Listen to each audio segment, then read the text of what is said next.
एकमात्र सच्चिदानंद भगवान का भक्ति के द्वारा उपासना भजन, या स्थूल सूक्ष्म कारण तीनों को बात करके अपने स्वरूप में स्थित होना, ये दोनों बहुत कठिन है।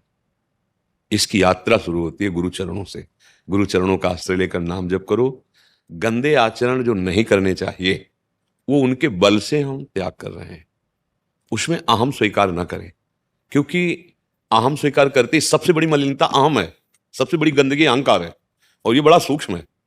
खास बात, जब त्याग कर दोगे देह भाव, तब किससे कहोगे एक ही परम तत्व सब में विराजमान है, ये प्रदर्शन किसके लिए? तो क्या होता है, देहाभिमानी जीव सतमार्ग का आश्रय तो लेना चाहता है, पर अहंकार जो है वो सतमार्ग में ऐसी टांग मारता रहता है कि गुरु ही पकड़ पाता है, दूसरा नहीं। गुरुदेव की दृष्टि में चोर छुप नहीं सकता, गुरु की आज्ञा में मन को चलाने से होगा। श्री कृष्ण चंद्र से बढ़कर कोई गुरु है? वंदे कृष्णम जगत गुरु। गीता जी आप उठाइए, गुरु आज्ञा है वो। भगवान की श्वासों से वेदों का प्रादुर्भाव आया है, प्रादुर्भाव हुआ। उपनिषद उठाइए, भगवान की आज्ञा है। भगवान श्री कृष्ण द्वैपायन व्यास देव जी के रूप में स्वयं भगवान ही प्रकट हुए, 18 पुराण की रचना की, आप उनको उठाइए, उनके सिद्धांत से चलिए। तो गुरु के इन दिव्य वचनों को केवल गुरु ही जानते हैं। अब वो क्या कृपा किए, कृपा करके उन्होंने हमारी भाषा में, हमारे दिमाग में जिससे बात पहुंच जाए, मानव रूप धरकर हमारे सामने संत वेश में आ गए। बंदो गुरुपद कंज कृपा सिंधु नर रूप हरि। है कौन? हरि। किस रूप में? नर रूप में। उनकी बात, अब जैसे आप यहां आए, संतों की बात ही तो हम कह रहे हैं, हमारी कोई उपज है क्या? इन बातों की उपज थोड़ी हुई, ये पहले से सब शास्त्रों में लिखी हुई है, सब संतों ने अनुभव किया है, वही गुरु प्रसाद से वही तुम्हें बता रहे। ये संतों की जूठन है। संत महात्मा पुरुष जो अनुभव किए उसी मार्ग में चले, वो बात समझ में आई, वो बात आपको अब मान लो, तो अहंकार नहीं रहेगा। कि उनकी कृपा से अगर हम करते तो पहले कर लेते ना। जब अहंकार रहित साधन बनता है तब जाके निर्मलता आती है। अपना पूर्वाभ्यास अहंकार का है, कुछ भी करते हैं दृढ़ हो जाता है। तो तिनकी संगति रहत जाति कुल मद सब नंदसई।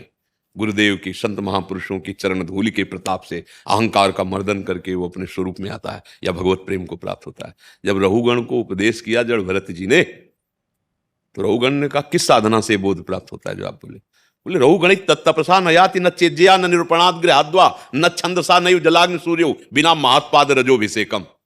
श्री जड़ भरत जी महाराज कहते, ये रहुगण, ये तपस्या से नहीं होता, तीर्थयाटन से नहीं होता, एक गृहस्थ धर्म का पालन करने से नहीं होता, जल अग्नि सूर्य चंद्र की उपासना से नहीं होता है, दान पुण्य से नहीं होता। कैसे होता है? बोले ब्रह्मबोध संपन्न महापुरुष की चरण रज से अभिषिक्त होने पर होता है।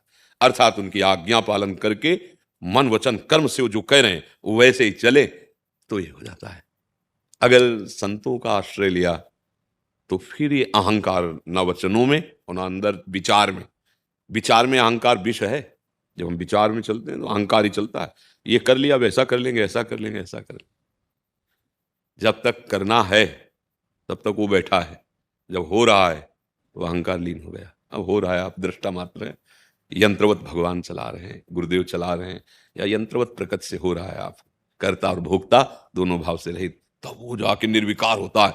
अभी निर्विकार, अभी तो ऐसे जैसे कोई अपने हाथों से रोक ले तो आपको लगा हम जीत गए, पर तो शत्रु रोके हुए गुरु कृपा हरि कृपा, तो आपको लगता हम विजयी हो गए। अगर ऐसे समेट ले तो अभी धराशायी हो जाए, इतना प्रवाह है। उस कृपा की तरफ देखो, तुम्हारी कृपा तुम्हारी रघुनंदन, जहां नहीं भगत भगत वर्चन। हम पर भगवान की बड़ी कृपा है, गुरुदेव की बड़ी कृपा है, संतों की बड़ी कृपा है, जिससे हमें सतमार्ग मिला, जिसमें हम चल रहे हैं, उन्हीं के पावर से चल रहे हैं, वही अनुभव कराएंगे। शांत यात्रा अंदर ही खुल जाएगी, माया हटती चली जाएगी, ज्ञान का प्रकाश होता चला जाएगा। जब ये होता मैं करता हूं, मैंने इतना जीत लिया, उतना जी कुछ नहीं, ये सब मनीराम के खेल है। सच्ची कह रहे हो, तुम जो कह रहे हो ऐसे ही है। कभी एक मिनट दिखाता है कि मैं जितेंद्रीय हो गया, मुझे कोई ना भोग नहीं चाहिए, और दूसरी मिनट इतने गंदे चिंतन में पहुंचा देता है, तब लगता है बड़ा छलिया है यार, इसका क्या हम कथन माने। ये एक मिनट में तो वैराग्यवान और एक मिनट में भोगी, इसकी बात नहीं माननी है, गुरुदेव की बात। वो जो आज्ञा करते हैं उसके अनुसार मन को चलाना है, नहीं उसी में फिर भ्रम हो जाता है, और जीव अपने को ज्ञानी या मान जितेंद्रीय मान लेता है, और फिर वो धीरे से पतन के मार्ग में चला जाता है। और अगर दैन्य है गुरु आश्रित, चाहे जिस मार्ग का पथिक हो, जिसने गुरु चरणों का दृढ़ आश्रय नहीं लिया, वो ना आत्मबोध होगा ना भगवत प्रेम होगा। और आज हम मन का दृढ़ आश्रय लिए हैं, मनमुखी, गुरुमुखी तो कोई बिरला ही है। बिना गुरु कृपा के अहंकार का मर्दन है, वो देखने को मिलता है। ऐसे नहीं तो हमें लगता है यार जो साधना छुपानी चाहिए वो छपाई जा रही है। जिसे गुप्त रखना है उसे प्रकाशित किया। मतलब क्या उद्देश्य है आपका? संसार, सम्मान, वाहवाही। फिर वही अविद्या तो घूम के आ गई, अविद्या तो आ गई, माया तो आ गई घूम के, कंचन कामनी कीर्ति। आखिरी खाई में पहले गिरने के लिए तैयार हो आप, गिरने की सारी सामग्री लेके चल रहे हो साथ। और बना जाता है बहुत ज्ञानी, बना जाता है बहुत बहुत समझने, चाहे वैराग्य मार्ग में हो, निवृत्ति मार्ग में, और चाहे प्रवृत्ति मार्ग में, दोनों में भगवत प्राप्ति करने का अधिकार है। पर दोनों को राग रहित होना पड़ेगा। राग रहित होकर गृहस्थी में रहो, सबसे प्रीति करो भगवत भाव से, और खूब सेवा करो, वो सेवा भगवान को अर्पित करो, शास्त्र सम्मत नाम जप करो, भगवान की प्राप्ति हो जाएगी उनकी कृपा।